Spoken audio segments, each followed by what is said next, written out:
Welcome to red TV. నేను మీ తేజ. అయితే మీర్పేటలో జరిగిన ఒక దారుణమైన సంఘటన. ఎక్స్ ఆర్మీ ఆఫీసర్ తన భార్యను అతి దారుణంగా చంపేశాడు. చంపేసిన తర్వాత ఆమె బాడీని ముక్కలు ముక్కలుగా కట్ చేసి ఒక కుక్కర్లో వేసి ఉడికించి ఎండబెట్టి బూడిద చేసి ఒక చెరువులో పడేశాడంటూ కూడా ఒక వార్త వెలుగులోకి రావడం జరిగింది.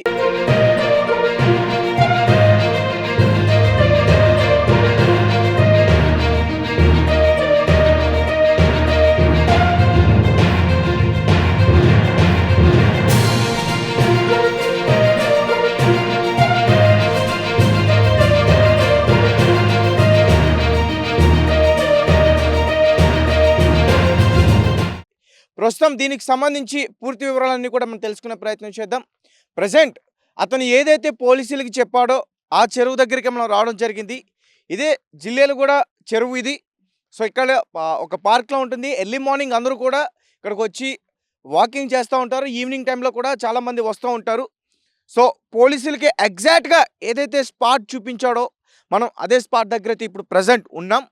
సో అంటే ఇక్కడికి అతను తన భార్యను బూడిద చేసిన తర్వాత ఆ బకెట్లతో తీసుకొచ్చి ఇందులో పడేశాను అని చెప్తున్నాడు. మరి వచ్చేటప్పుడు ఇక్కడ సీసీ కెమెరాస్ అయితే ఉన్నాయి. అలాగే వాళ్ళ ఇంటి దగ్గర వెంకటేశ్వర నగర్ కాలనీ ఆ ఇంటికి దగ్గర కూడా సీసీ కెమెరా ఖచ్చితంగా ఉంది. సో అంటే అక్కడ మరి ఫుటేజ్ పోలీసులు ఇంకా సేకరించారా లేదన్న విషయం అయితే మనకు తెలియాలి. సో ప్రజెంట్ అయితే ఇక్కడనే తన భార్య బూడిద చేసి పడేశాడు. మరి ఇక్కడ పోలీసులు వాటికి సంబంధించిన అంటే ఎక్కడ ఎగ్జాక్ట్గా ఎక్కడ పడేశాడు, ఏమైనా అక్కడ ఏమైనా లభ్యమయ్యే ఛాన్సెస్ ఉన్నాయా, ఇక్కడ ఏమైనా వాళ్ళకి ఆధారాలు దొరికే ఛాన్సెస్ అనే ఇన్వెస్టిగేషన్ అయితే జరుపుతున్నారు.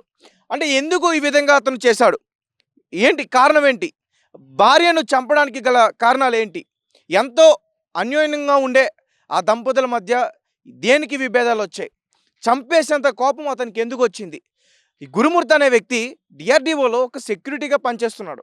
అలాగే అంతకుముందు అతను ఒక మంచి army officer, ex army officer. So అలాంటి వ్యక్తి ఇలాంటి సంఘటనకి అసలు ఎందుకు పాల్పడ్డాడు ఒకసారి మనం చూద్దాం.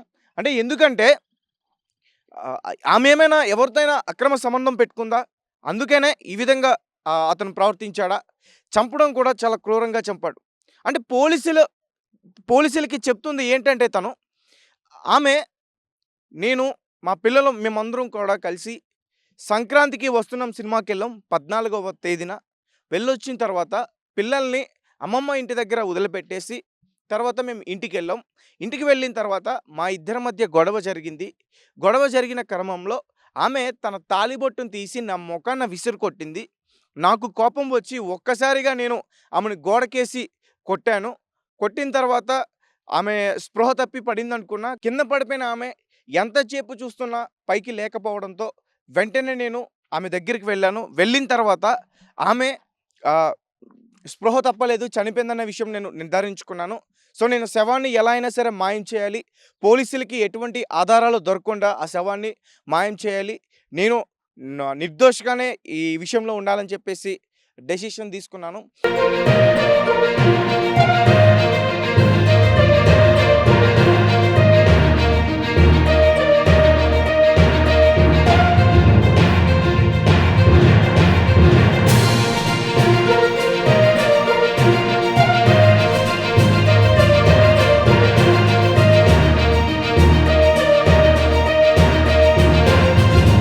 అందుకోసం నేను ఒక వీడియో కూడా చూశాను, యూట్యూబ్లో ఒక వీడియో కూడా చూశాడంట.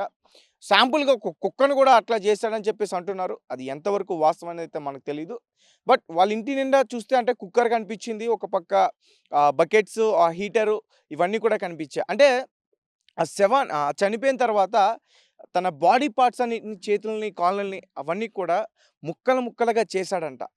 ప్రతి భాగం కూడా చిన్న చిన్న ముక్కలుగా చేసి వాటిని ఒక బకెట్, పెద్ద బకెట్ తీసుకుని హీటర్ పెట్టి, వాటర్ హీటర్ పెట్టి ఒక 6 అవర్స్ వాటిని అలానే ఉడకబెట్టాడంట. అందులో ఉడకబెట్టిన తర్వాత మళ్ళీ బయటకు తీసుకొచ్చి ఆ పార్ట్స్ అన్ని కూడా ఎండబెట్టి రోలర్లో వేసి మళ్ళీ వాటిని గ్రైండ్ చేశాడు.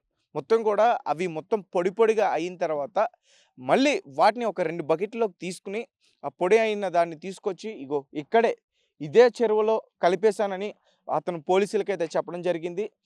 అయితే ఇక్కడ ఇంకొక ప్రధానమైన సమస్య వచ్చి పడింది ఏంటంటే, పోలీసులకి ఒక పెద్ద సవాలు ఇసిరాడు అతను. మనం ఇలాంటి సిట్యుయేషన్ 'దృశ్యం' సినిమాలో చూస్తాం. వెంకటేష్ గారు ఒక వ్యక్తిని మాయం చేస్తాడు. బట్ పోలీసులకి ఎటువంటి ఆధారాలైతే దొరకనివ్వడు. బట్ చేసింది అతననే విషయం తెలిసినా గానీ కోర్టులో నిరూపించాలి. ఇక్కడ కూడా అలాంటి సమస్య వచ్చింది. పోలీసులకి ఇదంతా చెప్తున్నా, నేను చంపాను అనడానికి మీ దగ్గర ఆధారాలు ఏమున్నాయి?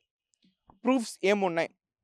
ఎందుకంటే మొత్తం గూడా అతను ఆ ఇంట్లో తనని చంపేసిన తర్వాత పెనాయిల్‌తో మొత్తం గూడా అదంతా కూడా క్లీన్ చేశాడు. అలాగే వాళ్ళ ఇంటి నిండా చూస్తే మొత్తం మద్యం సీసాలు గానీ, ఇవన్నీ గూడా కనిపిచ్చాయి. అంటే మద్యం మత్తులో ఇదంతా చేశాడా? లేకపోతే ఎవరి సహాయంగాన్నా తీసుకొని ఇదంతా చేశాడా? అసలు ఎందుకు చేశాడు? చంపేంత కోపం తనకి ఎందుకొచ్చింది? ఇతనొక్కడే చేశాడా? ఇతనికి ఎవరైనా సహకరించారా? సరే, పూర్తి విషయాలన్నీ కూడా మనం తెలుసుకోవాలి. ప్రెజెంట్ అయితే నేను ఎక్కడైతే తన బకెట్స్ తీసుకొచ్చి పడేశాడో అక్కడికైతే రావడం జరిగింది. మరి అతను ఏ టైంలో వచ్చాడు ఏంటి అనేది కరెక్ట్‌గా టైం అయితే మనకు తెలియట్లేదు. బట్ ఇదే స్పాట్‌కి వచ్చాడు అతను 2 బకెట్స్ తీసుకొని బూడిద తన భార్య శవాన్ని కాల్చేసి తర్వాత బూడిద కింద చేసి ఇదే స్పాట్‌కి తీసుకొచ్చి బకెట్‌లో దీన్ని దూకి అవతలకి ఇది ఏదైతే ఉందో ఇక్కడ దీన్ని దూకి అవతలకి వెళ్ళి ఆ బకెట్‌లో ఉన్న బూడిదని మొత్తం కూడా అక్కడ పాడేశాడు. పోలీసులకి మరి ఇక్కడ సరైనటువంటి ఆధారాలు ఇప్పటివరకు దొరకలేదంటున్నారు. అంటే మొత్తం బాడీ బూడిదైపోవడం వల్ల సరైన ఆధారాలు దొరకలేదని చెప్తున్నారు. మరి ఇంకా ఫారెన్సిక్ రిపోర్ట్స్ అయితే రావాలి. ప్రెజెంట్ వాళ్ళ తల్లిదండ్రులు చాలా ఆందోళన చేస్తున్నారు. అండ్ ఇంకొకటి ఇక్కడ ట్విస్ట్ ఏంటంటే, తన భార్య మిస్సింగ్ అయ్యిందంటూ కూడా భార్య యొక్క తల్లిదండ్రులతో కలిసి మరి పోలీస్ స్టేషన్‌కి వెళ్ళి తనకేం తెలీదన్నట్టు అమాయకుల్లాగా తను కూడా మిస్సింగ్ కేస్ పెట్టాడు. తర్వాత మొత్తానికి వాళ్ళ తల్లిదండ్రులకి అనుమానం రావడంతో ఇతని మీద కేసు పెట్టడంతో పోలీసు ఇన్వెస్టిగేషన్‌లో ఈ పూర్తి విషయాలన్నీ కూడా తెలిసాయి.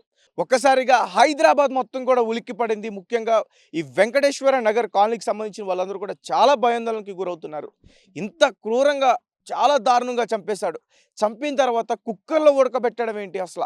ముక్కలు ముక్కలుగా నరికి కుక్కర్‌లో ఉడకబెట్టి ఇట్లా ఇంత దారుణంగా ఎట్లా చేయబుద్దయింది అతనికి? అతనికి ఖచ్చితంగా కఠినంగా శిక్ష పడాలంటూ కూడా ఇక అక్కడ కొంతమంది వాళ్ళ కుటుంబ సభ్యులు గానీ, లేక కాలనీ వాసులు గానీ వీళ్ళందరూ కూడా చెప్తున్నారు. ఇది ఎగ్జాక్ట్ స్పాట్. ఇక్కడనే ఆమెను తీసుకొచ్చి చంపేశాడు. ఇక్కడ మరి ఆధారాలు దొరికాయా? లేవా? అనేది మనకి ఇంకా తెలియాల్సింది. ప్రెజెంట్ అయితే నేను మళ్ళీ వాళ్ళ ఇంటికెళ్ళే ప్రయత్నం చేస్తాను. అంటే అతను అసలు ఎలా చేశాడు? అతను ఒక్కడే చేశాడా? అతనికి ఎవరైనా సహకరించారా?